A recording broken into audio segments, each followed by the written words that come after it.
"No one silences me," shouted the rude prince. Everyone avoided, but the new waitress did the unthinkable. They told her to keep to the shadows and to keep her hands steady. The first command was impossible. There were no shadows in that hall. Light spilled from 100 candles and chased every seam of gold. Gilded cornices grinned down at the long tables. Glasses winked along white cloth like rows of teeth. The smell was rich: roasted meats, orange peel singed by flame, beeswax melting slow. A line of servants hugged the walls, stiff as pillars, breathing when no one watched. Inez stood among them with her tray held high, the weight of a single silver goblet traveling through her wrists and into her ribs. She had never held so much shine on one hand. "At the prince's right," the older maid had whispered at the service door. "No drops, no sound. Bow your head. If he looks at you, you looked too long." She had nodded, because nodding was safe. Speech was not. They said Madrid was cold even in summer, but the heat in that hall pressed against her neck. Sweat made the cap bite into her hairline. She could taste salt when she breathed through her mouth. The palace had a way of making the poor feel they were stealing air. Far above the tables, a painted battle marched across the ceiling. Horses reared, banners unfurled, a prince on a white stallion pointed toward his destiny. The horse was less beautiful than the candles. Inez's path had been shown to her twice in the pantry with spoons set as markers.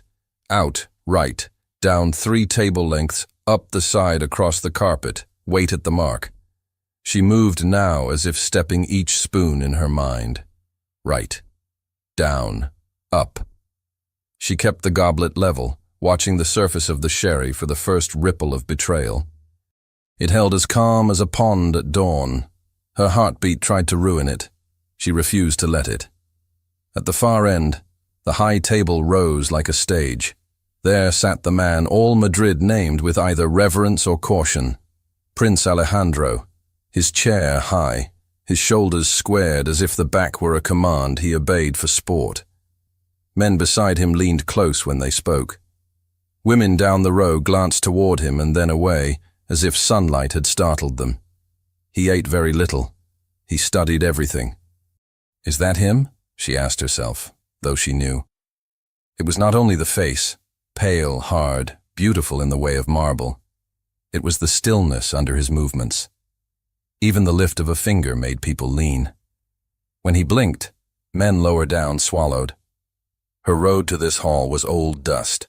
She had climbed stone that did not forgive the poor, and doors that did not open for girls like her. A name from Seville meant nothing here unless it came with a title after it. She had only the sound of her own breath to hold. She had 2 hands that knew work. She had a tray and the goblet on it. "Mind the carpet," the older maid had warned. "If you catch your toe in it and it shifts, the steward will bite his tongue until it bleeds and then take it from your skin." Inez saw the line of red woven into the carpet's border.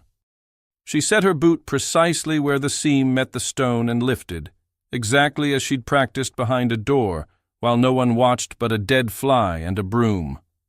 The weight of watching bodies threatened to tip the tray for her. She wanted to set her jaw and found a better place for her teeth, in the back of her mouth, where clenching could not be seen. A breath moved through the hall, and then stilled. She felt people notice the pause before they knew its cause. A whisper surfaced and died at the head table. Men looked at a piece of paper. A steward corrected someone's position with a delicate cough. The small machine of protocol snagged, caught itself, asked to be forgiven. It would have been nothing in another room. Up on the dais, the prince set his knife down. His hand did not strike. He laid the knife as if placing a boundary. Every eye at the principal table watched his hand as if it were a tide.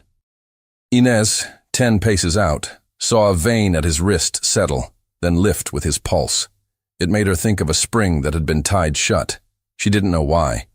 He didn't speak. And then he did. His chair hissed against wood as he rose. The scrape sounded like a threat because everyone knew what followed that sound. He did not look at her. He looked at the steward. at the crust of bread on a plate that should not have been there, at the order misstepped by someone beneath him in the grain of the palace. "Enough," he said very softly. Silence raced through the hall, faster than insects scatter when a lantern is lifted. The last clink of a fork died, embarrassed to exist. A musician held his bow in the air and did not dare let it rest on string. "No one silences me," the prince said. The words were not shouted like a child's. They were cast the way a fisherman throws a net and knows how wide his arms must go to catch a certain quantity of river. Every body that had breath in it held that breath. Even the candles seemed to narrow their flames. Inez's wrist threatened to quiver. She set it. The goblet waited. She was too close to stop. She could not back out. Backing away meant eyes following her forever. Forward meant one thing, her job. The only thing she owned in that room was the task she had been given. Someone brushed her elbow as he tried to make himself small. A footman muttered a prayer into his throat. The carpet did not move. She stepped to the dais. A man with a thin mouth and a ledger at his hip caught her eye and shook his head almost invisibly. She understood that as an order. Return.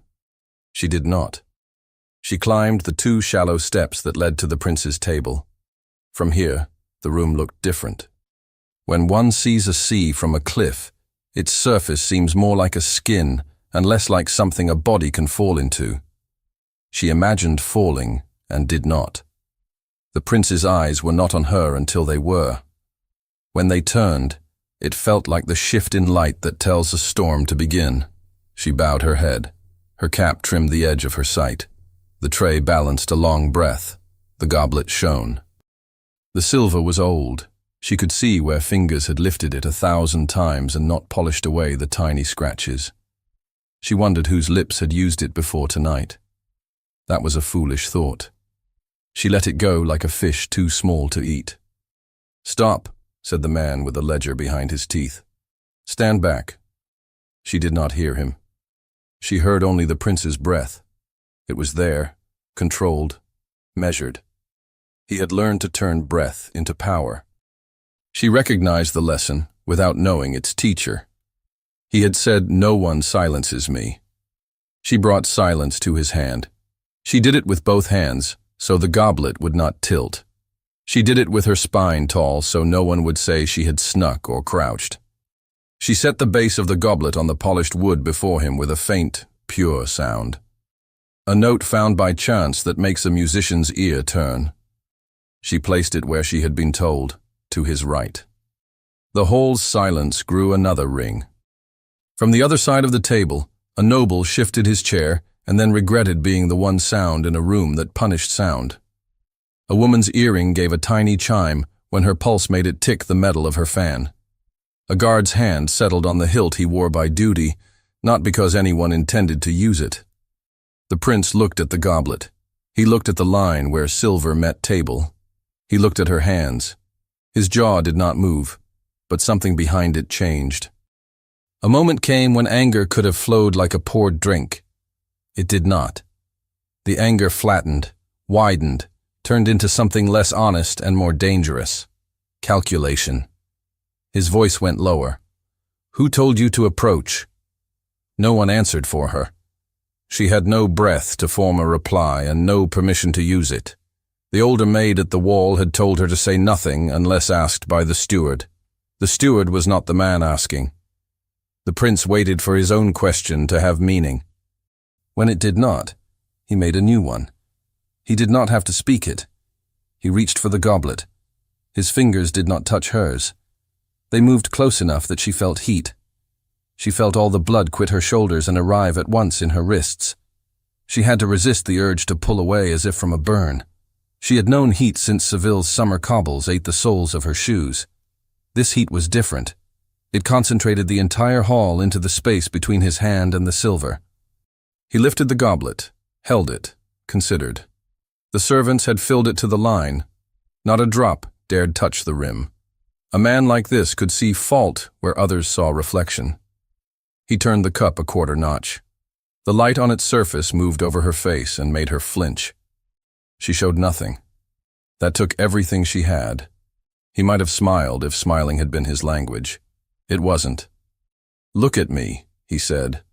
There it was, spoken like coin tossed onto a table. She obeyed.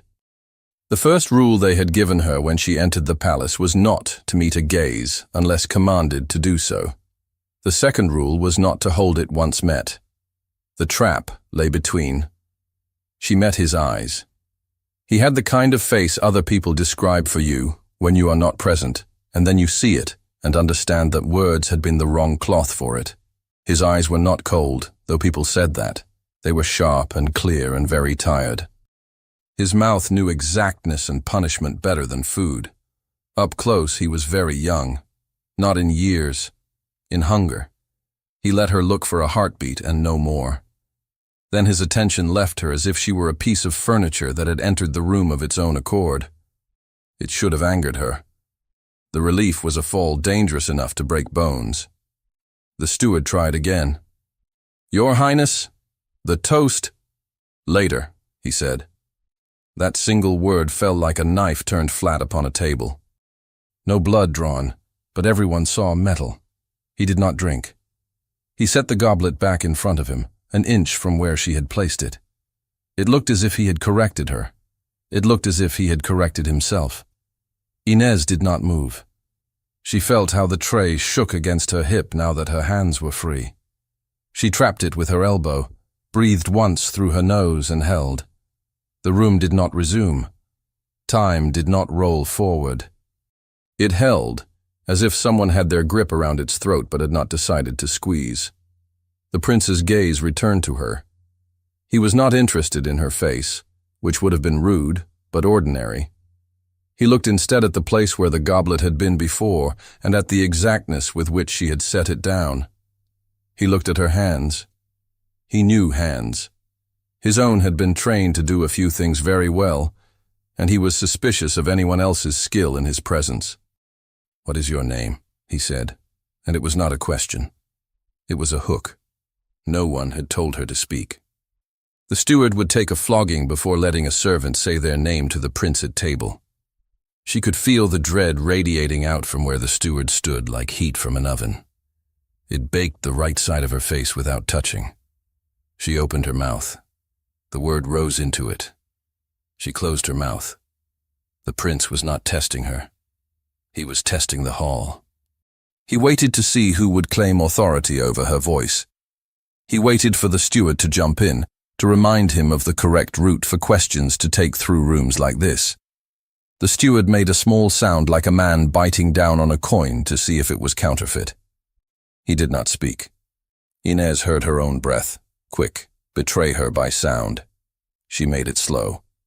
She looked not at the prince now, but at the goblet, because it was safer. She could read the curve of it as if it were a line drawn on a page. It told her nothing helpful. The prince said nothing. The silence thickened. It had weight now. Men in uniforms traded glances at the edges of the room. Women lowered their eyes and raised their fans as if they had suddenly discovered an emergency of heat. The old maid at the wall had warned her that the prince liked to make a man feel the size of his own throat. She had not believed that a person could do such things before she stood within the reach of it. Then the thing happened that brought her to that moment. It was so small, no word in the hall needed it, but everyone heard it. A fork somewhere clicked against a plate in a way that suggested nerves and not accident. The sound was an insult only because the silence had made it so. The prince tipped his head, not toward the fork, but toward the tray against her hip. She followed the angle and realized her mistake. It was simple and deadly. She had not withdrawn after setting the goblet. She had not melted back into the wall the instant the order ended. She stood in the space beside him, more visible than any servant had the right to be. "Your place is there," he said. He didn't point. He didn't need to. Everyone knew where there was. Her body moved before permission arrived in her head. She took a half step back. The tray nudged her ribs. Her shoulder brushed air that felt like the edge of a knife. She expected to hear laughter. She didn't. She heard only watchfulness. Watching can be kind.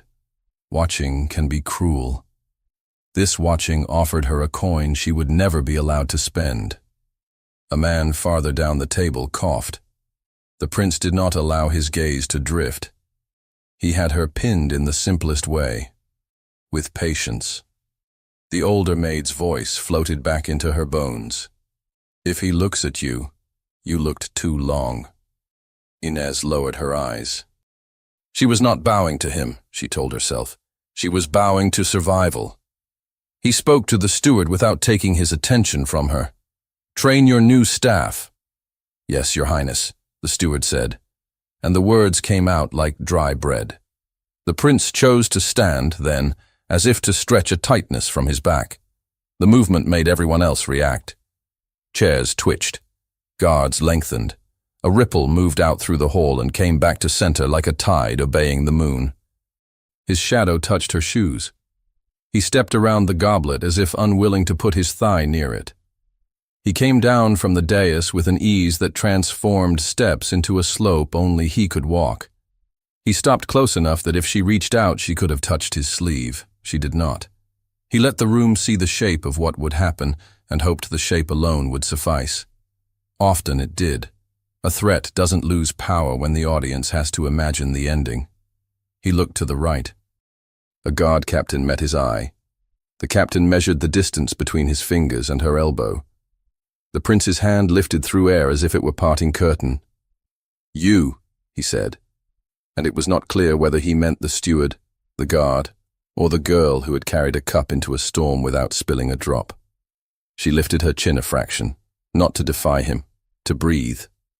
He took one more step, and the world in that hall shrank to two people and a goblet, and the distance between them that felt like a drop, and a climb, and a cliff at once. His hand rose, not to the goblet, but toward her. His hand hovered over the space where she stood, not yet a command, not yet a mercy. He felt the hall lean toward his fingers the way a field leans toward a coming storm. He could end this with a nod. He could have the guard captain remove the girl, remove the sound, remove the shape she made in his line of sight. All it would take was the tilt of a wrist everyone watched. He did not give it. He let his palm lower until it marked the air beside her shoulder, not touching, claiming the territory between punishment and restraint. The steward's breath scraped behind him like a knife drawn badly from a sheath. The musicians waited with their bows in the air, caught between the last note and the next. Even the foreign envoys knew better than to cough. "Look at me," he said, not loud, and the order shaped the space like a blade shapes cloth. She lifted her eyes. He found nothing soft there. No trembling he could press into obedience. Only a quiet he didn't own, the kind forged by someone who had stood in lines he had never seen and learned not to thirst in public. It irritated him. It fascinated him more than it should have. "You know where you are," he said. It was not a question. "Yes, Your Highness," came the answer, low, clean. No sidebar plea, no apology offered for the air she occupied. The voice carried without effort and refused to echo. It made a straight path to him and stopped there. The steward took courage from the answer. "She will be removed at once," he said, half turning, eager to perform zeal. His hand flitted toward the girl's arm. Alejandro moved his hand a fraction. That small motion turned the steward to stone.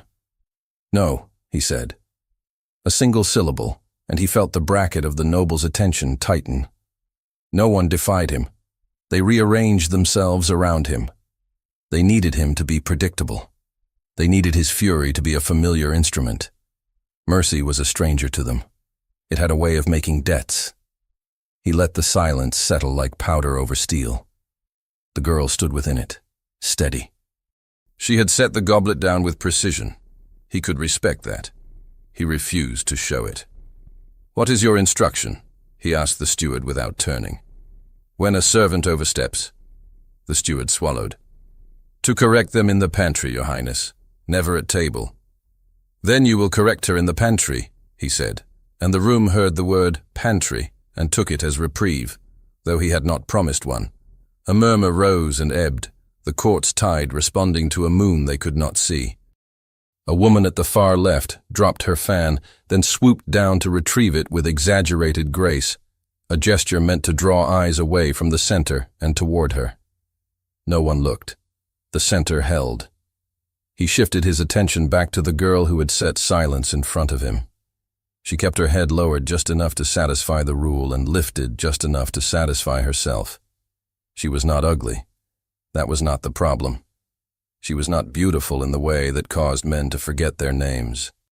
She was exact. Exactness was more dangerous. "You chose not to obey an order to stand back," he said. He let the accusation sit. He let the phrase "chosen not to obey" soak the edges of the moment. "I chose to complete the service I was given," she said. She did not look at the steward. She did not blame. She did not apologize. She stated her task as if it were a ruling. He felt the urge to break something small, something that would satisfy the audience's expectation and his own appetite. A spoon. A rule. A girl. He did nothing. He lifted the goblet and set it down a finger's width from where she had placed it. An adjustment that meant nothing and would be read as everything. "You will not choose again," he said. Her throat moved. The cap bit into her forehead. She nodded once. He watched the nod and saw another kind of obedience beneath it, older than the palace. Obedience to hunger, to winter, to the knowledge that work fed the body and submission fed nothing. He knew something about being fed and not fed. The recognition startled him, too sharp to be pity. The steward found his tongue. "If it pleases your highness, I will—" "It does not please me," he said flatly. He let the man swallow that like a spine he hadn't seen in the fish. The nobles registered the correction, exchanged looks over rims of glasses they weren't drinking from. He could feel the thought form among them like frost. What does he want from a servant who does not flinch? He wanted nothing. He wanted everything to be simple and to end when he said it ended. He had learned young that the only safe hand was a closed one. A ripple of movement along the distant tables teased his attention, and he chose not to look. If he left this moment, others would fill it with their versions. He would give them his. "Back," he said to the girl, with a cadence that left no room for argument. She stepped once, then again. Her tray knocked her ribs and steadied. She would fade into the wall like smoke if he allowed it. He didn't. He brought the silence back hard as a door shut against weather. He wanted the court to feel the hinge. "You will wait," he said, and allowed the line of his mouth to suggest punishment later, and not now. Later was a tool. The musicians, sensing an opening, grazed the strings with their bows. A cautious phrase rose like a bird testing its wing. It did not fly. The hall was not ready. He looked down at the goblet and saw his reflection distorted by the curve. He did not like the man who looked back, his mouth too tight, his eyes too still. He had no time to dislike him. He had work to do. He had a court to prove unafraid of him. He had a father to disappoint in predictable ways. Rage would be faster. Fascination would cost. He let himself look one more time at the servant who had carried calm into the middle of his noise. He let the look last a fraction longer than wisdom allowed. Then he lifted his hand. A gift to the captain of the guard if the man wanted it. A warning to the steward if he needed it. A mercy if anyone knew how to read one, and let it fall useless to his side. He heard his own voice say, without consulting the part of him that liked to crush, "Return to your place." He watched her obey. He watched the court watch her obey. He watched the court watch him. The rumor began before she reached the wall. He could hear it in the softest turn of air, a wordless assessment that traveled hand to hand, fan to fan, like a coin. Weak, some said in their winter-hard hearts. Dangerous, others said in their summer-hot blood. It was neither. It was an act he did not yet understand. He would punish someone later for making him have to understand it. He took his seat. The chair sang that ugly song it always sang when wood rubbed wood. He could feel the reaction of the hall like a pulse he did not own but commanded. He set his hand on the table. The goblet sat in its new place and waited for him to drink and declare the matter dead. He did not drink. He let the steward step forward one pace, a man too eager to collect and arrange the scene like a bouquet on a coffin. He said, "Leave it," and the steward froze again. He knew he was being watched from a dozen angles he had taught them to take. He had instructed them by years of predictable fury. He could see the lines of their expectation and break them if he wished. He wished. He made the room wait without shattering it. He made the room breathe again without forgiving it. He saw the girl reach to adjust the tray against her side, a practical gesture nobody should notice. He noticed. He wished he had not. He wished he were a man whose attention stayed on things that mattered. He wasn't. He watched the tray tilt a hair. He watched her elbow make room. He watched her hand slip, not on the silver but on herself. A minute chain beneath the tie of her apron snagged. He saw the tug, the tiny pull that turned metal into sound, sound into signal. The link yielded with a softness only she felt. Something small and oval slid free from the warmth against her skin and swung. He was on his feet before he thought about it. His hand moved faster than anger. He caught the pendant before it struck wood. The hall breathed in a single sound like a living thing. He felt the weight of it in his fingertips, a piece of polished silver, oval, old. He felt the chill off its surface. He turned it, not enough to betray curiosity to those who fed on it, enough to face what only his eye could see. On its face, a device. Cypress. Star. A motto that the palace no longer carved, and that the city no longer spoke in public, because language, like kings, goes into hiding when it grows inconvenient. His chest tightened. He had not seen those curves in years. He had not forgotten them. He saw a chip, fine as a crescent scraped from the moon. He remembered the velvet-lined box in a cabinet that had not been opened since the day too many things were put away at once. He did not move for half a heartbeat. He made himself move, because if he did not, someone else would. He placed the pendant on the girl's tray, rather than hand it back across that dangerous distance to her body. He let his fingers leave it with care he did not want anyone to read. He did not look at her. He could feel her, the way one feels a doorway behind one's back. "Attend to your line," he said to no one in particular, and the words sounded like order and felt like refuge. He sat. He did not feel the seat. The goblet watched him. The pendant's oval watched more. A rustle. Not the musicians, not the servers. The rustle of feathers and silk and men with memories. An older noble, whose bones remembered more reigns than his tongue would admit, drifted 2 steps from his chair with the ease of a man pretending his joints were free. He moved toward the tray and its illegal brightness the way a man moves toward a fire left unwatched. His hand rose in a question. The steward regained his sense of importance. "Return to your place, sir," he said, scandalized for the wrong reason. He stepped between, all urgency and no authority. The older noble did not hear him. He pretended not to. He was a creature who had long practiced the art of ignoring men with ledgers. His fingers spread. They hovered over the pendant as if calling a lost falcon down. Across the table, a lady lifted a lorgnette to her eye and dropped it when she remembered where she was. A younger man leaned forward, mouth ajar, the picture of curiosity made vulgar. Alejandro did not rebuke the old man. He did not invite him. He made the hall watch a line be crossed that could not be uncrossed. Secrets are not killed. They are shown the light until they either heal or die. He felt the heat run down his spine with a familiarity he did not welcome. Recognition is not comfort. It is a set of shackles that fits too well. The old noble's thumb touched the silver and turned it, slow, reverent, as if he were blessing or cursing something only he believed in. He lifted it, heavy enough to mean something, light enough to carry, and the etched device caught a feather of candle fire and made it into speech. Inez had told herself to remember air.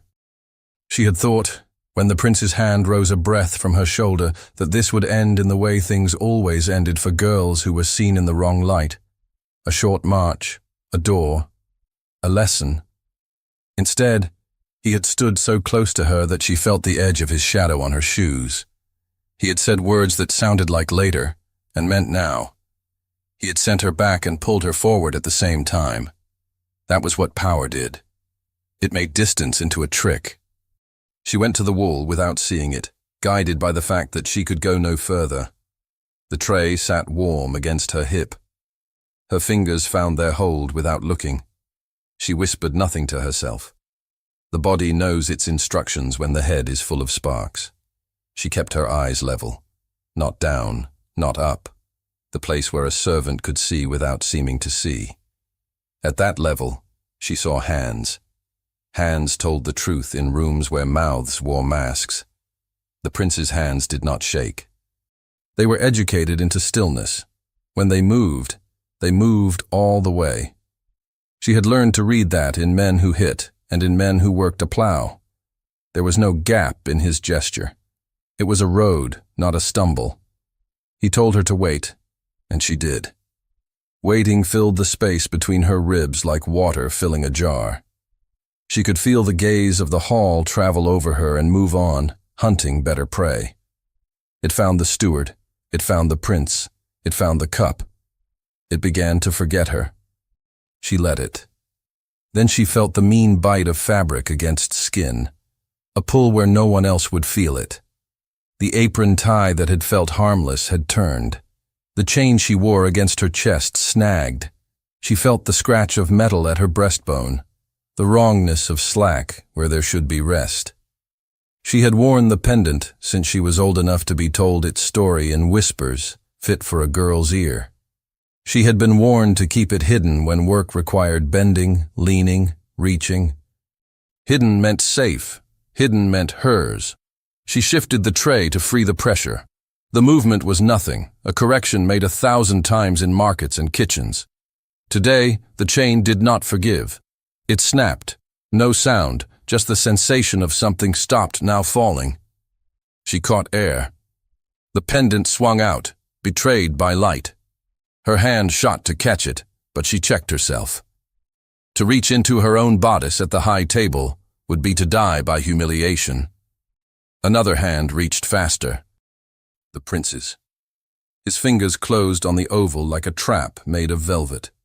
He held it just long enough for heat to move from her to him. He had not asked permission. He had not taken what was not his. He had prevented a new sound in a room that punished sound. She did not know whether to thank him. She saw his eyes fall to the silver. She saw the distance travel between what he saw and what it meant.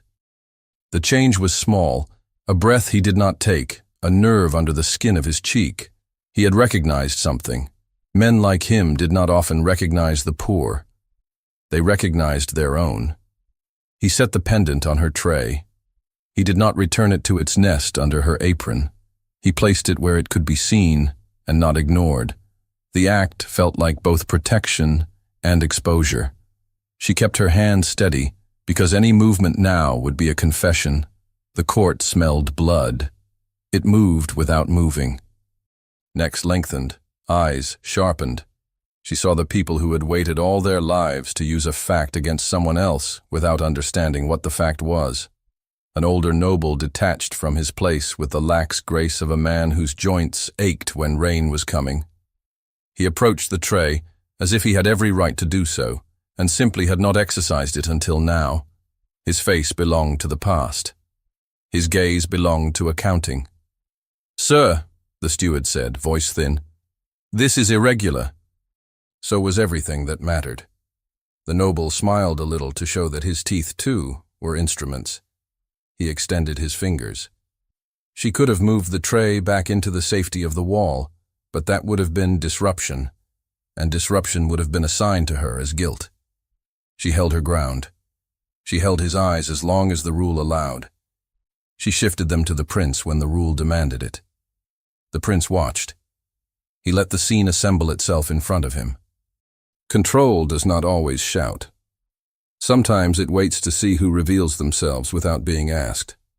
The noble's thumb pressed the edge of the silver and turned it with care. The chain clinked against the tray, a tiny bell no one should have heard and everyone heard. He lifted the pendant between finger and forefinger with the delicate violence of curiosity. He was not a thief.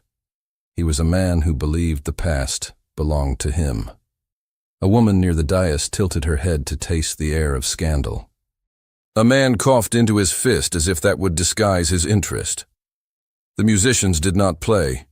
The drums that had sounded like hearts earlier now sounded like silence wearing skin. Inez stood inside a small circle she had not chosen, its border drawn by eyes. She did not flinch. She had been taught in the streets that flinching is a tax paid to strangers. The prince did not speak. He did not stop the noble. He did not look away. The aristocrat held the pendant high enough to catch the chandelier's light. He turned it just once so the image engraved on its face flashed legible and bright to those close enough to matter. The steward stepped forward at last, hand raised, mouth opening to reclaim shame in the name of propriety. But the old man's arm was already up, and the oval of silver, lit and sudden, made a new silence that pulled every gaze toward it, as if the whole room were a weight on a single chain. The oval of silver hung at the exact height to catch the chandelier's cruel light. It glared, and the room flinched. Alejandro watched the old noble's hand turn, watched history rotate between finger and thumb like a coin that buys sins, watched a device he knew better than his own crest flare once, twice, as if it were breathing. "Lower it," the steward hissed, nerves ahead of sense. The old man ignored him, because men with long memories treat stewards as furniture.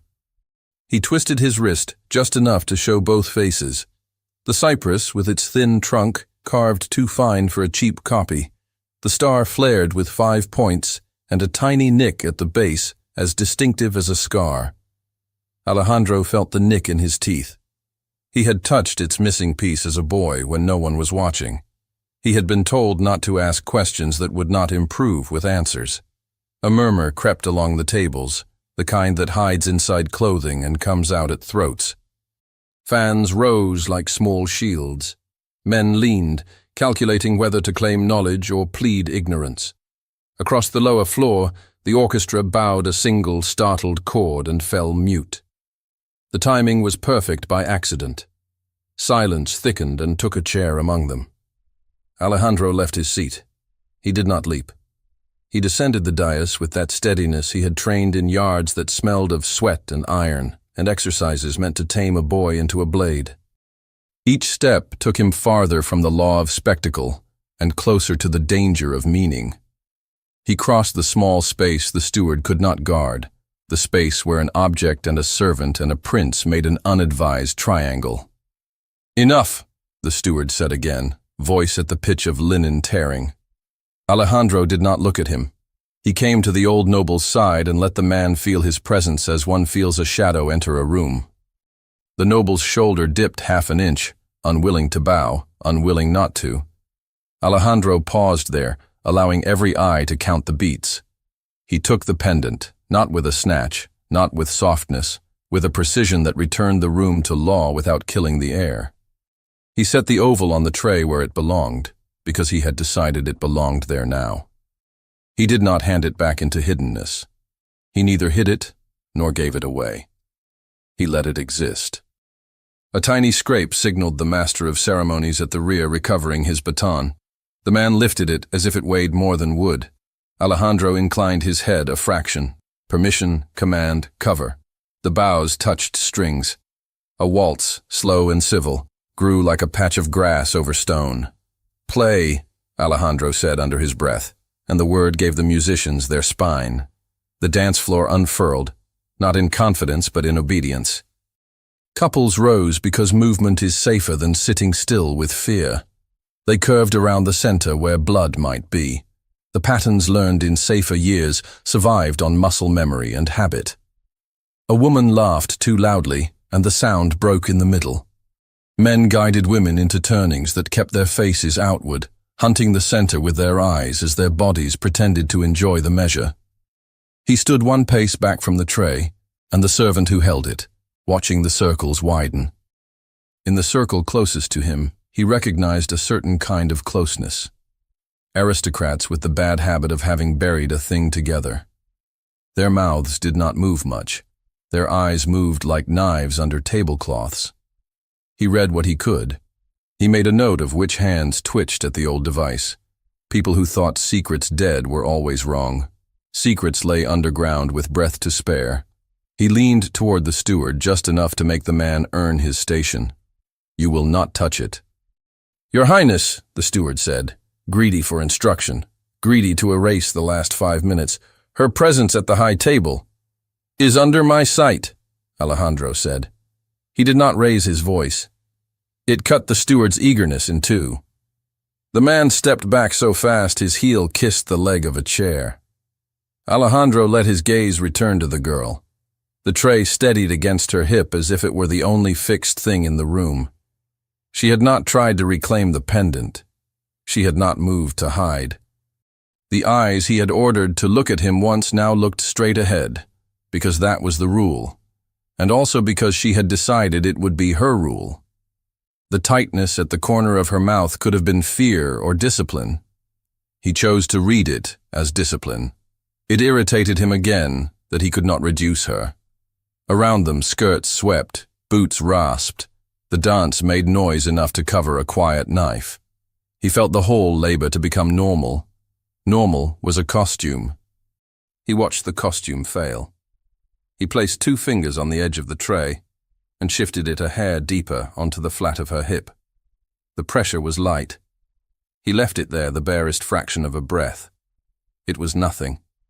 It was scandal. He removed his hand and pretended to be bored. "Let them dance," he said to no one, and to everyone. Behind him, the captain of the guard drifted along the walls, placing men with the same quiet one uses to put a baby to sleep. Alejandro did not give him orders. The captain knew what needed catching if it fell. The prince's neck prickled. The room was about to grow teeth again, only not from where most expected. He felt it more than he saw it, a new current at the far door, the particular draft that enters with power cloaked as duty. He turned slightly. He recognized the figure by posture and the men who flanked him by uniform. The state had arrived to correct the court. He kept his face empty.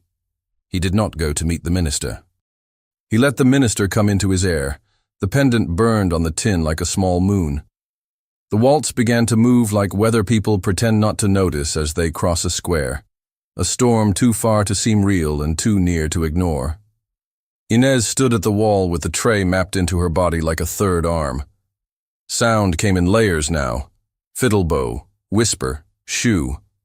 The thread of music ran under the fabric of voices that tried to be soft and failed. "Do you see?" Someone breathed too near her ear. Not to her, but to someone she would never meet. "The cypress. It was on the—" "Hush," came the answer, the S on the end like a blade. She did not turn. She watched hands. On the measure of the dance, gloved fingers brushed, parted, found each other again. The elegant surface fractured under the pressure of looking. In eyes, she saw memories that had been sleeping wake up like cats. In the lift of a chin here and the dip of a shoulder there, she saw a story she did not yet have words for, because the poor are given crumbs of information and told to make silence out of them. The pendant sat in the middle of her tray like a law laid down without ink. She could feel the exact place where the chain had broken, a ghost of pressure where metal had bitten skin. Under the apron tie, warmth gathered, a blush that was not shame. She had been touched, and not touched. The prince's fingers had arrested the fall and refused the intimacy of return. He had placed the oval in the light so no one would pretend it did not exist. She hated him for the way her heart answered that choice with relief. She hated him less than she had expected. A couple turned so close she could smell their perfume and their fear. Orange blossom, wine, a faint sourness that comes when someone wears too tight shoes for too many hours. The woman lifted her lorgnette, eyes bright. The man tried to steer her away from her own curiosity, and failed. The lorgnette flicked down as if the muscles behind it had recalled manners. The pair swept off and left the scent of their small lives behind. The steward hovered, made of nerves and polished buttons. He had been braver in the pantry when ordering girls like her to move faster. In public he wore caution like a cloak that didn't fit. He kept glancing from the prince to the pendant, to the circle of older men whose mouths thinned at the edges. He did not know whom to displease. Inez had learned at 8 that not knowing whom to displease is a luxury the poor cannot afford. You displease no one by becoming heir. Tonight, she could not. The music found a little confidence and widened. Skirts took up space. Men pretended to calculate their next partnership when all of them were calculating whether this moment would sprout thorns. Across the floor, a woman in green raised her hand, too slow to be spontaneous, and a boy from the pages sprinted to the door with a message. The boy ran like he had been trained, eyes down, letters worth a year's bread in his fist. He disappeared through the drapery. Inez worked her jaw against the dryness that came when fear took water out of the mouth. She did not lick her lips. She made herself swallow as if tasting soup. She placed her weight in both feet and loosened her toes in her shoes to remind herself that she had a body. The pendant grinned at her in its small way. The chain coiled like a question mark. She let one thought rise because pushing all down can choke a person. My mother's hands held this. She set the thought on the tray beside the silver and did not touch it again. The hall's temperature changed, as if a door had been opened. A smell of night air braided itself with wax and sweat.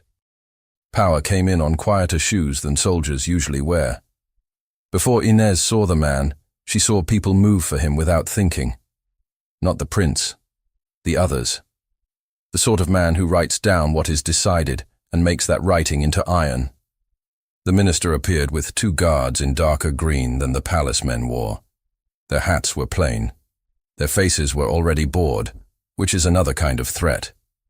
They took in the scene without appetite and measured the distance to the tray with eyes used to measuring distance to danger and to pay. The music tripped, then tried again. It could not decide whether the room wanted to dance or not. The room wanted to watch. The minister stopped short of the dais and bowed to the shape of the prince above, enough to prove he remembered the lines of the play, not so low that he surrendered the scene. His gaze found the pendant within a heartbeat. His gaze found her in the next. He did not linger on her face. He tallied her. He had tallied 100 like her, and ordered 10 to be removed with a word. It took nothing out of him. "Your Highness," he said gently, in a tone that meant roughness elsewhere. A matter for quiet consideration. The steward seized on the phrase quiet consideration, like a drowning man finds a plank. "She has interrupted. We have eyes," the minister said, and cut him off with a smile that did not reach his cheeks. "There is no need to recite." Inez kept still. If she shifted her weight now, someone would call it confession. If she blinked too slow, someone would call it insolence. She found the point between and stood on it like a bird on a stalled wind. The minister nodded toward the 2 guards. "Bring the object and the girl. We will straighten the thread in the proper room." He made straightening sound merciful. The room knew what it meant. Removal. Interrogation soft as butter in the mouth, hard as iron on the teeth. The guards did not turn their heads toward the prince before stepping. They obeyed state before spectacle. Their boots measured so exact a rhythm that for a sick instant they matched the waltz. Then the music went silent again, as if out of respect for what law does to music. Inez felt their approach before sound declared it. Heat gathers when men in uniforms narrow the space around you. The air lost its taste. Her fingers wanted to fly to the chain and coil it out of sight. She left them where they were. She looked at the prince because she could not look. He stood half off the dais, near enough to touch the edge. His face had cooled into that expression she had seen once on a butcher before he set the knife down without cutting. Decision. He did not move. He could have spoken. He didn't. He was a man who knew when his voice did damage and when his silence did worse. She hated him for being both kinds of man at once. The minister turned a fraction to make it seem he had sought the prince's eye and found permission there. He had not. He made his own permission. He was a man trained to make permission out of silence. "On suspicion of theft," he said in a voice that pretended to be careful, "and of posing as what she is not." The words theft and posing clinked together like cheap metal. Inez absorbed them. She could defend the first with the truth that the pendant had been hers to keep hidden and guarded by a story she could not spill in public. She could not defend the second with anything this room would hear. Posing as what? A person. A woman who could stand at a high table and not beg. The thought felt dangerous enough to make her swallow quickly. Too quickly. A pair of ladies nearby made a synchronized sound like pity and hunger mixed. The men at their back stiffened in the particular way that means they are relieved something is happening that is not their fault. One of the guards, the taller, came to her left. The other stopped at her right. They did not yet touch her. That restraint was strategy. Touch too soon, and a prince's pride might rouse. Wait, and the room would tell itself the story that this was reasonable. She understood it. She had watched dogs circle a bone until the bone forgot itself. The steward chose his side without knowing he had, took one step toward the minister's shadow, and tried to make himself look smaller than the law he was hiding under. He had the talent to become a noun when verbs became dangerous. Inez had no such talent. She had breath and bone and a tray and the weight of an oval that might be the key to a door or the stone tied to an ankle. Her eyes slid to the prince again. His had slid to hers first. For a heartbeat, without permission, they held. It should have been nothing. It felt like being thrown a rope across a span she could not jump. He did not smile. He did not frown. He dropped nothing. He lifted nothing. He watched, and in the watching made a promise that had no words attached yet. She told herself she had imagined it. Imagination was cheaper than hope, and less likely to leave a scar. Someone near the center said very softly, "Finally," with the satisfied cruelty of a person who likes endings as long as they belong to other people. The minister extended his hand toward the tray, palm up, patient as a spider. "Give it," he said, and decorum primed the room to hear the request as kind. Alejandro swallowed the cold taste of ink. He hated the sound of the minister's voice when it called itself careful. Careful is the voice of men who have decided a thing already. He felt the old itch to break a table so that a new one would have to be found. He did not move. He took the measure of what would happen if he moved now, in front of the watching. He saw the narrative slip from his grip and clatter into everyone's. He chose a slower lever. He would move the scene into a room made for decisions and away from this place that turns every act into song. But the scene did not ask to be moved. It stayed rooted. The guards took their next half step. The prince's hand lifted a fraction, the smallest tide in the world. The captain of the guard noticed it and shifted his stance. The minister noticed the captain and altered nothing. Alejandro saw, with the clarity that comes when a blade edge sits at your throat, and you are very calm, how thin the line was between a court's game and the state's hand. He would have to speak in the next breath or not at all, and both choices would change 5 years. A courtier breathed, "Will he?" to someone who did not answer. A woman pressed a knuckle to her lower lip until it blanched. The waltz died again without apology, strings dangling like thoughts that had lost their way home. The guards angled in with a precision trained for other rooms, other nights, other corridors. The captain's men along the wall narrowed their eyes like cats deciding whether to pounce. The steward made the sign of the cross against scandal and then pretended he was smoothing his coat. Alejandro felt the floor tilt under him a hair and held himself level by force of habit. He tasted wax in the air and the ghost of orange peel and the salt that comes off a woman's skin when she is brave. He opened his mouth. He did not get a word out before the guard's hands came up, not quite touching, and the space between their fingers and Inez's elbows shrank to inches. The space between the guard's hands and her elbows closed to a breath. Alejandro stepped into it. He did not shove. He did not need to. He set his body where authority lived and spoke in the old cadence of ceremonial law, the one that sounded like velvet and cut like wire. "By the rule of the high table," he said, his eyes on the minister, not the guards. "Those who serve it fall under my protection until the feast concludes." The minister's smile flickered in the center and remained on the edges. "Protection is not immunity, Your Highness." "Nor is impatience a warrant," Alejandro answered. He did not raise his voice. He lifted his hand a fraction, and the captain of the guard understood, easing his men a step back without losing the line. The steward made a hopeful noise. Alejandro silenced it with a look. "Music," he said, and the master of ceremonies brought his baton down as if it weighed a stone. Violins obeyed. The waltz returned in a quieter key, a cloth thrown over a hot pan. "Walk," Alejandro said, and the word contained the command and the path. He did not take Inez's arm. He moved beside her, a pace that made room without giving way. The minister fell in on the other side with his pair of green-coated men. They traveled down off the dais and across the floor, cut with dancers who parted as if a tide had remembered how to be useful. Fans dropped, heads dipped, eyes followed. No one reached out.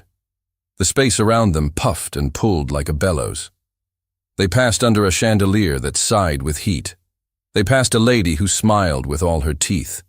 They passed an old noble who kept his eyes on the tray and its oval, as if he could pull it back with wanting alone. At the edge of the hall, the steward scuttled ahead, tripping over his own eagerness to open the carved door that led to the antechamber, where rank quarreled politely about precedence and old heraldry. He bowed so low his balance nearly betrayed him.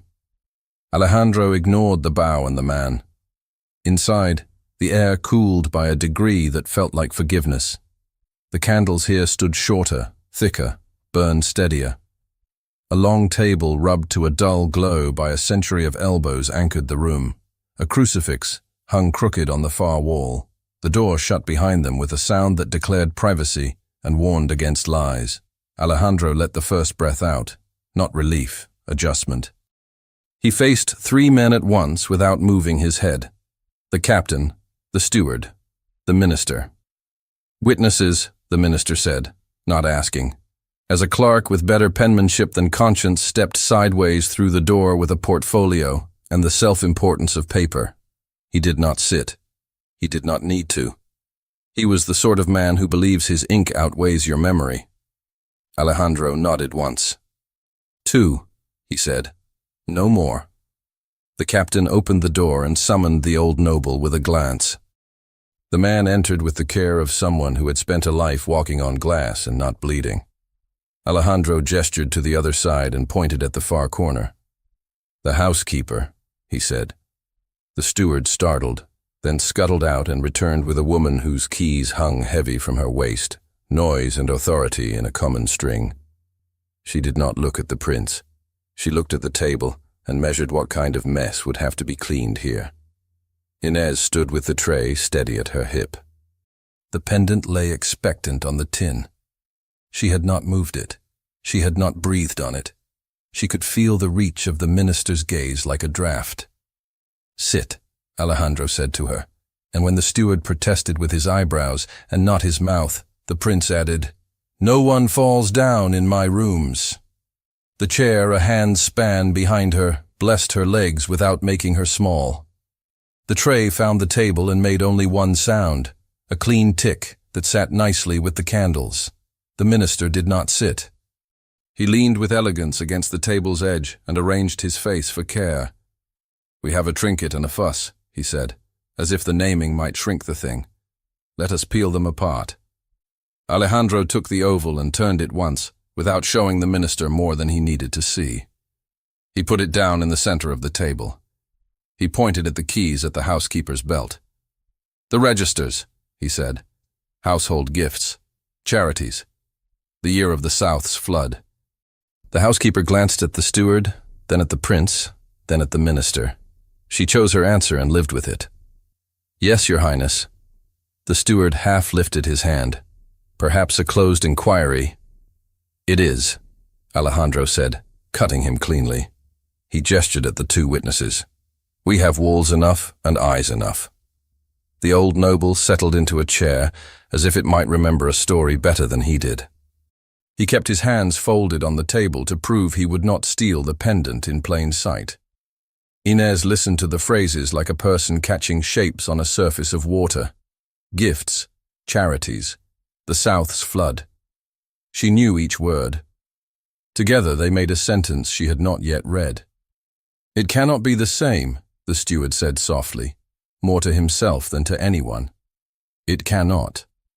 Then let us prove it, the minister said, tone agreeable, meaning the opposite. Keys chimed. The housekeeper disappeared and returned with 2 ledgers in raw boards, bound with iron corners. They were heavy. The smell that rose from them was mildew, ink, and a year when candles had smoked more than they should have. She laid them on the table with respect people reserve for weight and the past. The clerk with his careful hands opened one and licked a finger to turn pages faster. He began where the housekeeper's blunt thumb had found a ribbon. Columns lined themselves in neat rows: date, donor, recipient, object, purpose. Money appeared in numbers that could have fed a street for a month and did not. Names appeared for whom the poor do not ring bells.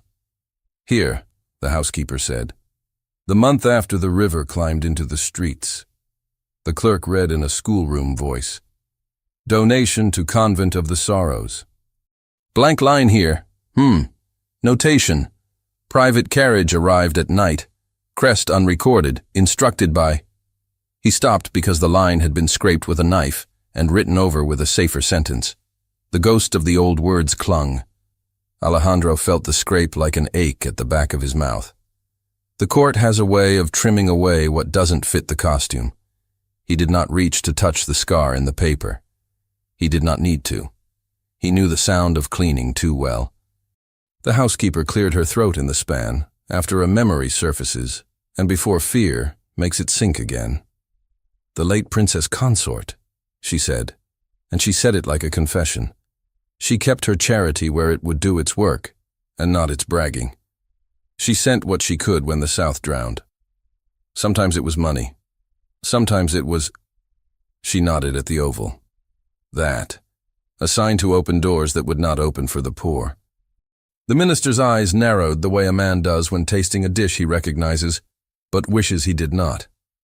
And your steward recorded none of this, he said, without shifting his gaze off the ledger. The steward whitened. It was not for the books, the housekeeper said, because some gifts grow thieves when you count them. Or scandals when you name them, the old noble added, dry, as if his own tongue had been scraped once too. Who put the knife to this line? Alejandro asked, and the question landed like a coin before a beggar, meant to be picked up, dangerous if you don't. The housekeeper stared at the page. The hand looks like mine, she said, voice small. The mind did not. And the mind? The minister asked. She hesitated, then lifted her chin the way a woman does when she remembers her own dignity. I was told, she said. I obeyed so I could continue to bring bread to where bread mattered. I was told by a man who spoke for men who do not have to say their names twice. She did not look at the old noble. She did not look at the minister.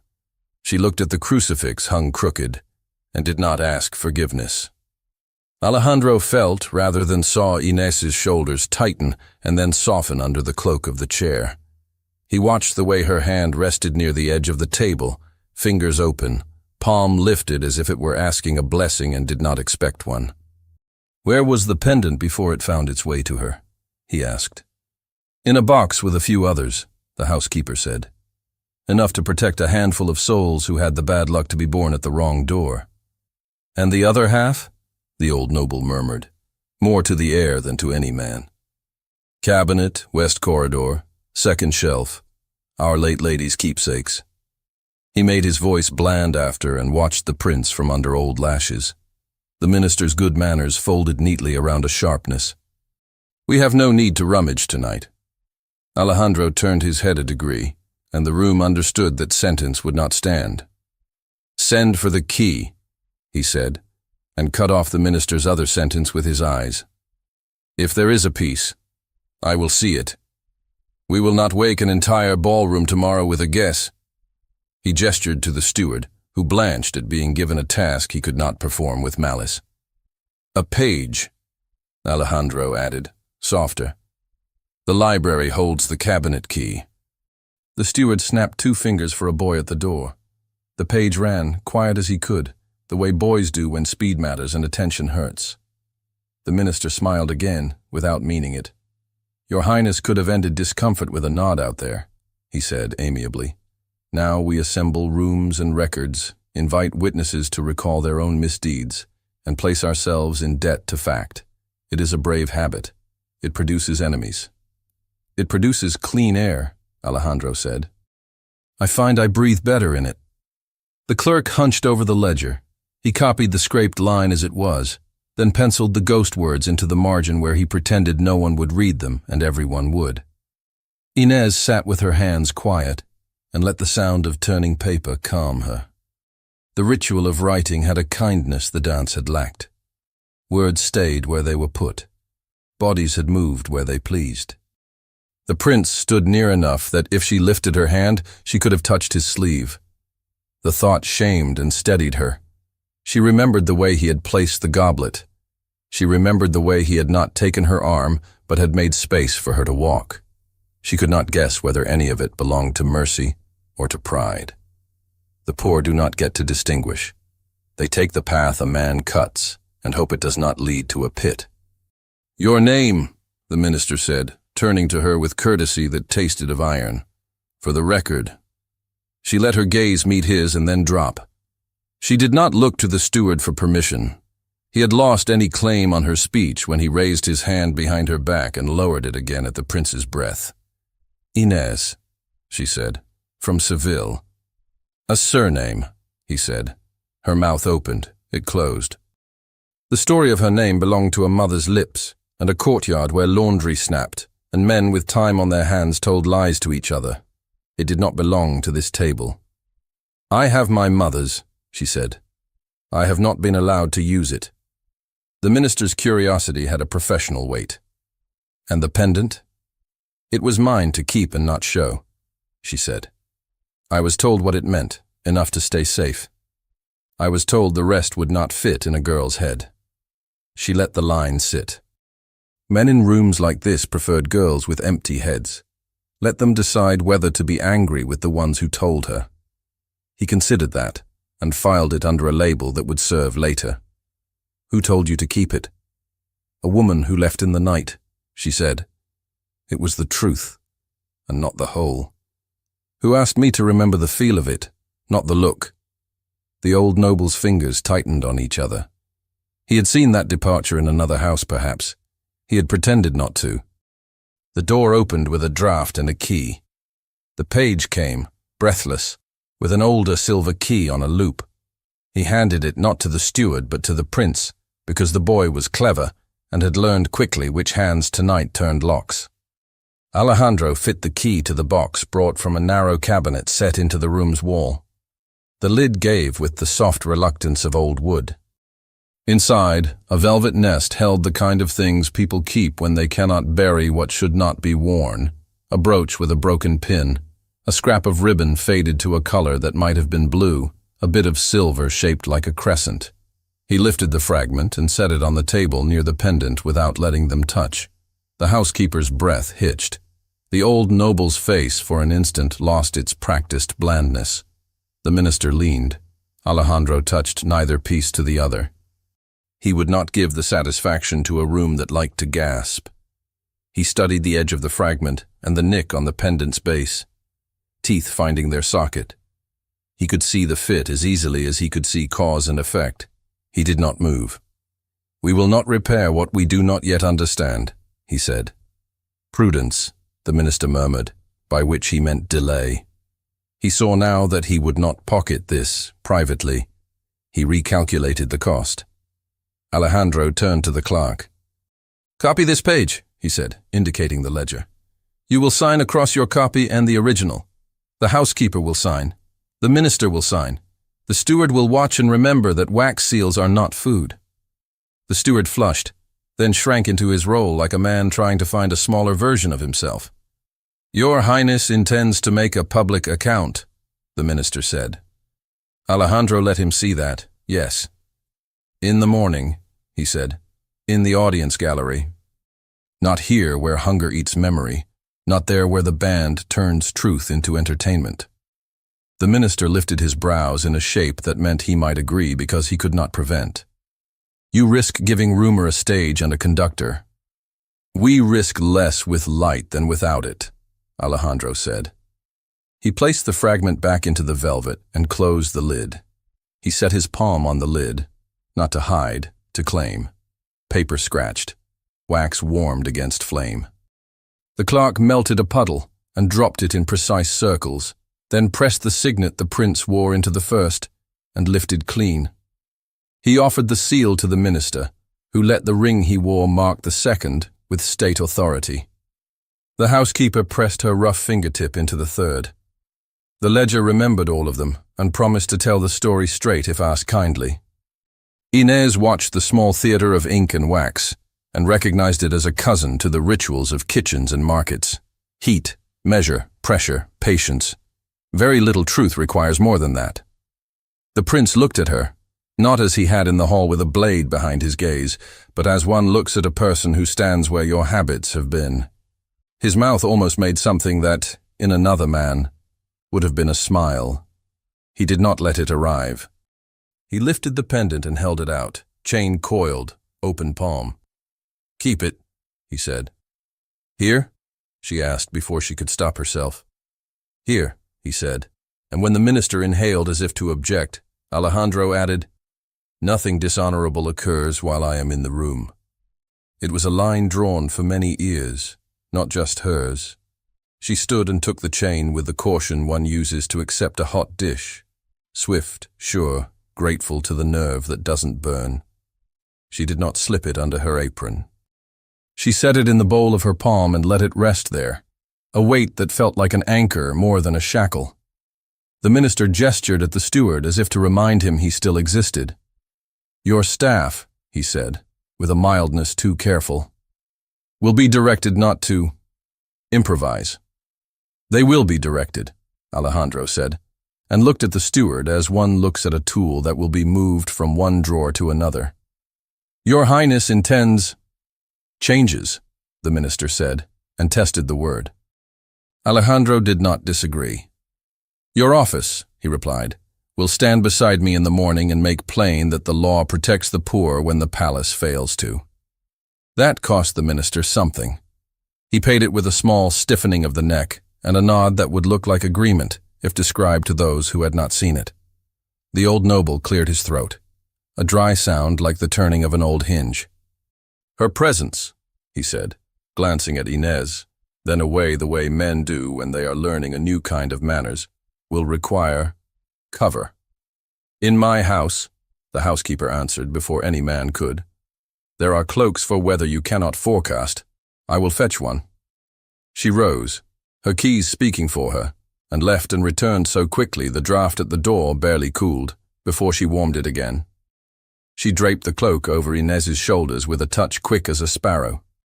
Alejandro noticed that small domestic mercy and filed it where he kept the memory of useful people. He addressed Inez without making it soft.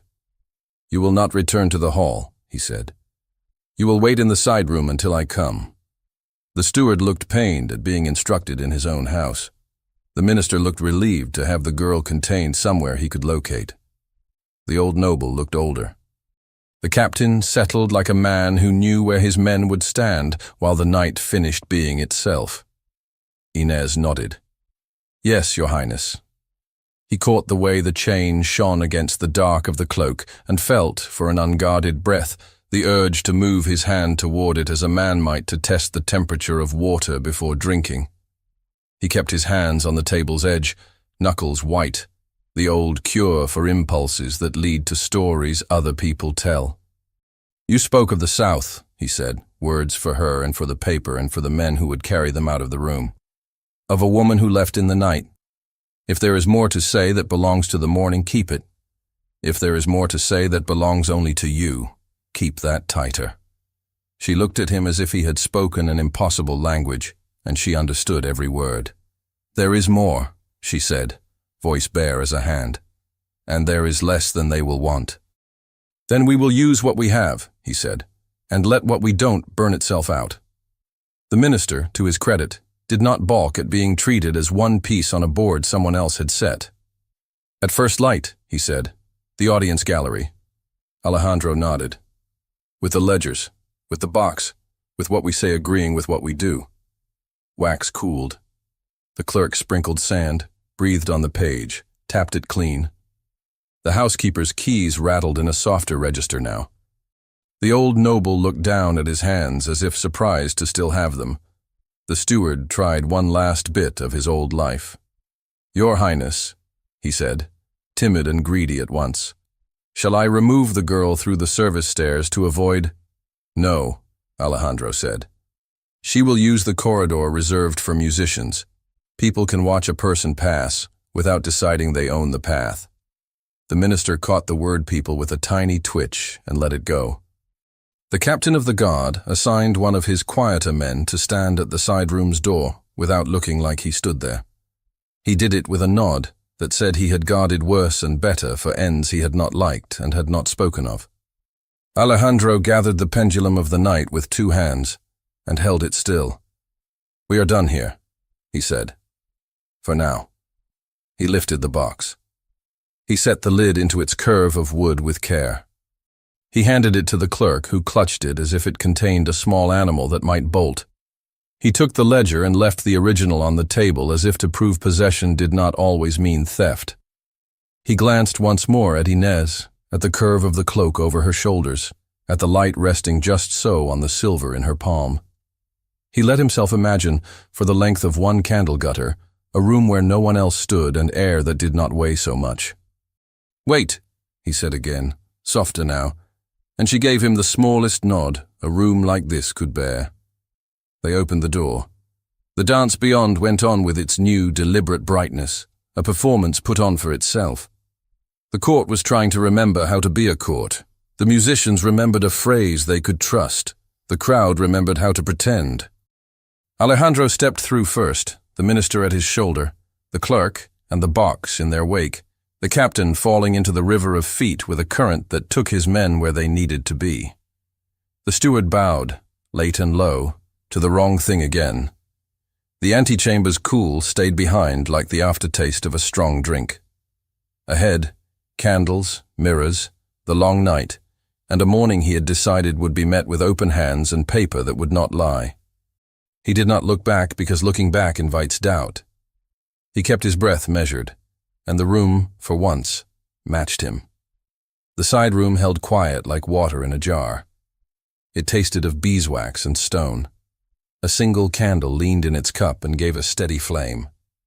Inez sat where the prince had told her to sit and listened to the palace breathe. It had a different breath at night, long and careful, as if using someone else's lungs. Her hands lay still in her lap. The chain pooled in her palm. The pendant warmed against the skin that had worn it since girlhood. Every so often she turned it with her thumb, not enough to make light jump, just enough to feel the nick that matched a piece she had not seen since a woman told her a story, and left with the dark. The housekeeper came and went, keys saying what mouths couldn't. Once she set a cup of water on the table and pushed it closer. "Drink," she said. "You don't want to climb morning with a dry mouth." Inez drank, the cool hitting the back of her throat in a way that made her eyes sting for a heartbeat. "Thank you." "Don't thank me for what I can do," the housekeeper said. "Save it for when I can't and try anyway." She adjusted the cloak on Inez's shoulders, quick and practical, then looked at the door and lowered her voice. "You can still decide to refuse the morning. And then the morning will decide for you." Inez set the cup down with care. "It has already decided for most of my life. I think I will try the other way." The housekeeper's mouth twitched toward a smile it didn't have permission to be. "Stay on your feet then. Men with pens get dizzy when women don't fall." Footsteps softened the corridor. A pause at the door. A knock not meant to ask, only to say I am here. The door opened and closed. The room straightened. He did not fill it with noise. He brought a colder draft than the antechamber had kept at bay, a scent of night and metal, of a person who had walked through rooms made of eyes. He stood a few paces from her chair and let the candle paint his face with lines. "At dawn," he said. 2 words, plain. The kind of promise that can crush or carry. She looked up. "Will there be enough light?" "There will be enough watching." He glanced at the box in the clerk's arms, then at the ledger under the clerk's hand. He did not look at the pendant. He did not look at her too long. "Have you slept?" "No." "Good," he said, and a corner of his mouth thought about something human. "Neither have they." He left as he had come, voice a movement and not a demand. The door closed in a private way. The housekeeper sighed and leaned a hip against the table, as if the wood might share the burden. "Stand a moment," she said. "When you sit too long waiting, your legs forget you need them." Inez stood. The cloak slid into place. The pendant lay quiet. A thought rose and sat. When they speak my name this morning, it will go somewhere it has not gone before. She let the thought sit. She did not touch it again. The corridor brightened the smallest amount. The candle did not need to prove itself against the dark. The palace's night ground toward day with a stubbornness that matched hers. Somewhere far off, a bell that counted the hours tapped one, then was ashamed of making noise and stopped. He had chosen the audience gallery because it did not intoxicate. Alejandro wanted stone and long lines, not chandeliers and applause. He walked its length with the captain, measuring space as if planning a drill. Windows bleached from black to ash. The clerks lit candles where the gray had not yet reached. Wax puddled into useful circles. "Tables here?" he said, and the captain moved men with his chin. "Not too close. I don't want anyone saying we crowded a truth to make it look bigger." He looked over his shoulder and caught the steward. "Bring the ledgers," he said to the clerk instead, "and the box." The minister arrived with his green-coated guards and a face set to appear neutral in oil paint. He inclined his head enough to pass muster. "Your Highness," he said, "we are prepared." "We are preparing," Alejandro corrected. He took his place at the central table, not in the chair raised on the small dais that had stretched the power of men before him. He stood at the level where words crossed and stuck. The nobles bled into the room from 3 doors at once, their colors muted for daylight dignity. The old noble found a seat without being told where to sit. He had learned the geography of moments like this before Alejandro learned to hold a sword. The housekeeper took her place where women are not usually placed, with her keys heavy and her jaw set. Alejandro's eye found the steward hovering and pinned him with work. "Send for the goblet from the high table," he said. The steward blinked at the oddity of it, and then ran, grateful to be forgotten while he was useful. The clerk opened the box. The key turned with a low, satisfying sound. The fragment lay inside like a crescent of winter sun. He set it on the table next to the pendant's empty space. "Let them see," Alejandro said. He wanted their recognition to be born from evidence and not from fear. Footsteps in the corridor announced her. The captain did not need to see to know it was her. Rooms register certain people differently when they enter. Alejandro kept his face as unforgiving as ever. He did not need his court to see what he was learning. He needed them to see that he had chosen how to use his hands today. "Stand her here," the minister murmured to a guard, and then corrected himself, tempering command with show. "If she pleases, she can stand here." "She will stand where I ask," Alejandro said. Not cruel, exact. He indicated a place beside the ledgers. He let the space be what it was. Not a servant's corner, not a queen's chair, something invented for this hour.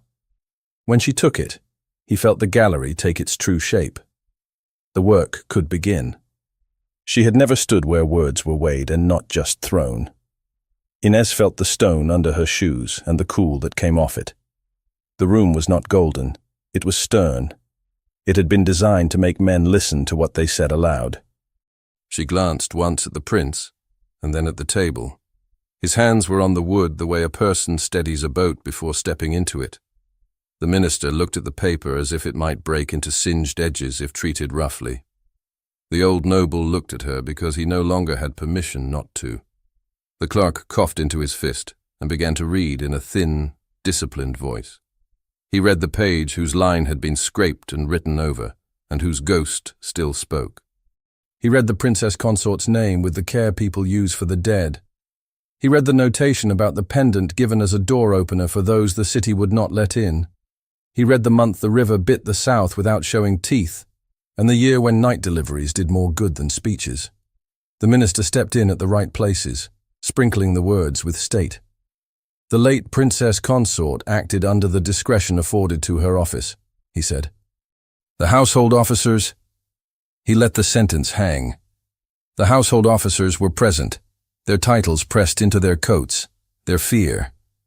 Alejandro gestured to the housekeeper.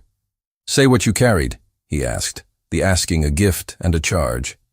She lifted her chin. Bread. Linen. A midwife who didn't ask questions. A message to stay indoors for 3 nights, not because the city was bloodthirsty, but because gossip is. A silver oval put into a woman's hand with the instruction not to sell it even when everything else was gone. Whose hand? The minister said. A widow's, the housekeeper said. Her husband died in the south when the bridges fell and people argued whose fault it was instead of passing buckets. He died with his boots on and no pension because someone in this house, she did not point, lost the paper at the bottom of a stack when it mattered most. An old murmur shook itself awake in the gallery. It had the sound of "It wasn't me" and "I remember nothing" dressed in daylight. The old noble put a knuckle to his mouth as if to hold back a word he had never wanted to learn. The minister glanced at a thin file in his clerk's hand and chose to be honest enough. A petition was lodged and set aside, he said, misfiled. The word said accident. His face said a man made the accident and did not pay for it.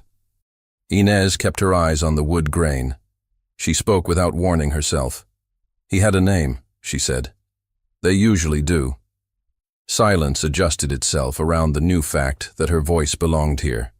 The minister made a small gesture that could be read as invitation. If you have it. I have it, she said, and did not give it to them. And I have a mother who learned to smile at officials so that numbers would look like help and not like stones. Alejandro heard the line and let it stay. He did not demand details to make the court feel it had eaten its fill. He knew when enough is enough. The clerk reached for the fragment in the box and paused. He looked to the prince, to the minister, to the housekeeper. He looked lastly to her. It surprised him that this last look mattered. Alejandro picked up the pendant. He held it at a height where the men in the second row could see and the women could watch without standing. He did not look at her when he did it, and then he did. "Do you permit?" he asked. It might have been the first time anyone in that room had used that verb in her direction. She nodded once. The room took breath the way people do when they see a small change and do not yet know if it will get to be a bigger one. He brought the fragment to the nick, and for an instant held it there without letting it bite. He felt the pulled muscle that comes from restraint and liked the ache better than the lunge. "Watch," the minister said to the room, the word humble for once because it faced something that did not need his help. The two pieces met. The fit was exact in a way that made talk unnecessary. Watching, the gallery exhaled. The old noble's eyes closed for the length of a prayer he had forgotten. The housekeeper let go of her keys with her hand, and they thumped once and went quiet. Alejandro did not seal the join. He did not need glue. The truth had weight enough.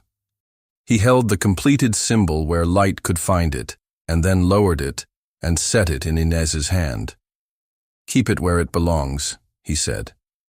It belonged, she realized, not because a palace said so, but because a woman had put it there first with a purpose the palace had nearly ruined. The minister unfolded a statement. The clerk straightened his back. The sentence they had crafted together in ink began its life in air. "By agreement of the household and the state," the minister said, his rhythm clean, careful. "The pendant is affirmed as the token of lawful protection extended by the late princess consort to those without other shield. The ledger is corrected in the sight of those present. The household officers accept censure for conduct that increased risk to a person under that protection." A scrape of chair legs marked a noble's dislike. He masked it as discomfort and failed. Alejandro stepped in before the minister could close the book. He was not reading now. He was deciding in public and living with what that meant. "Last night," he said, "I measured obedience with noise. If I had continued, you would have clapped and told the story with the names rearranged to flatter yourselves." A vibration ran through the gallery. A few eyes dropped, not out of modesty. "Today," he went on, "I choose to be measured by the air we all have to breathe. If the poor cannot breathe here, then we suffocate whether we know it or not." He turned his head toward the steward, not cruel, exact again. "You used your small authority as if it were a cudgel. I will not have it. You will not speak where work should." He did not say the man's punishment. He did not need to. Consequences are loudest when they do not gossip. He turned back to the minister. "And you will sign this page," he said. "Not because I ask, because it is the law you claim." The minister signed with a hand steadier than his mouth. "It is signed," he said, and that too mattered. Alejandro addressed the room. "I will not dress this as romance or fairy tale. A woman set a goblet in front of me when I shouted, 'No one silences me.' She silenced me without a word. She put a mirror on my table and made me see more than my face." A flush moved through Inez. Not shame. Heat that gathered at the sternum where fear had lived and changed its name.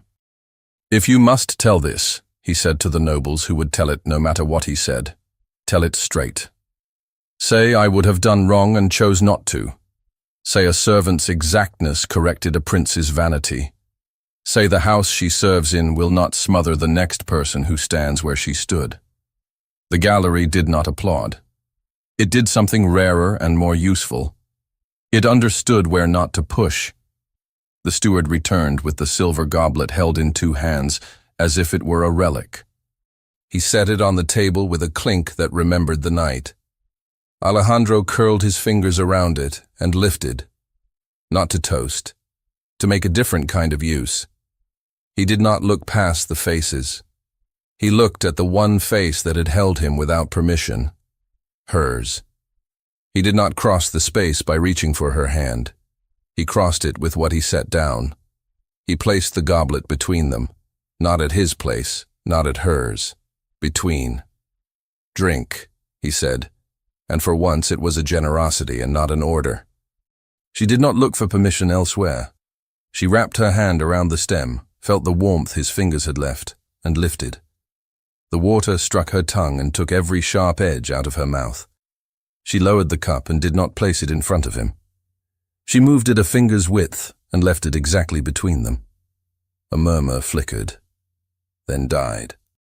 People who had come wanting spectacle witnessed instead a choreography they could not imitate, respect heavier than gold lace, tenderness that did not embarrass itself by begging to be seen. He did not touch her. He touched the space their act had made. The clerk closed the ledger with the care due to a sleeping child.